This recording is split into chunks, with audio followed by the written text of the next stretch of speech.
ঘুমের মধ্যেই আগুনের লেলিহান শিখা ছড়িয়ে পড়ে একের পর এক বাড়িতে। আর তাতেই ভয়াবহ অগ্নিকাণ্ডের ঘটনা ঘটে গেল সাগরপাড়া থানার বারোমেশিয়া গ্রামে।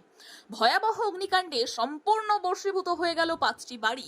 পরনের পোশাক ছাড়া আর কিছুই রইল না 5টি পরিবারের সদস্যদের। মুহূর্তের আগুনে সব হারিয়ে পথে বসলো 5টি পরিবার। পুলিশ ও স্থানীয় সূত্রে জানা গিয়েছে, সাজালের আগুন থেকে ঘটেছে এই ঘটনা। সাজাল থেকে প্রথম সিরাজুল মণ্ডলের বাড়িতে আগুন লাগে, পরে দ্রুত সেই আগুন প্রতিবেশী একাধিক বাড়িতে ছড়িয়ে পড়ে। জানা গিয়েছে, রাত 1টার সময় হঠাৎ আগুন দেখে চিৎকার চেঁচামেচি শুরু করে পরিবারের সদস্যরা। প্রতিবেশীরা ছুটে এসে আগুন নেভানোর চেষ্টা করে, কিন্তু বিধ্বংসী আগুনের কাছে কেউ ঘেঁষতে পারেনি। পরে গ্যাস সিলিন্ডার বিস্ফোরণের ফলে আগুনের তীব্রতা আরো বেড়ে যায়। খবর দেওয়া হয় দমকলকে। দমকল থেকে দমকলের একটি ইঞ্জিন এসে আগুন নিয়ন্ত্রণে আনে। ঘটনায় 2টি ছাগল পুড়ে মারা যায়।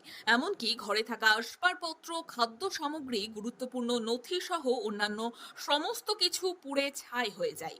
যদিও প্রশাসনের তরফে জানানো হয়েছে, ক্ষতিগ্রস্ত পরিবারের পাশে দাঁড়িয়েছে তারা।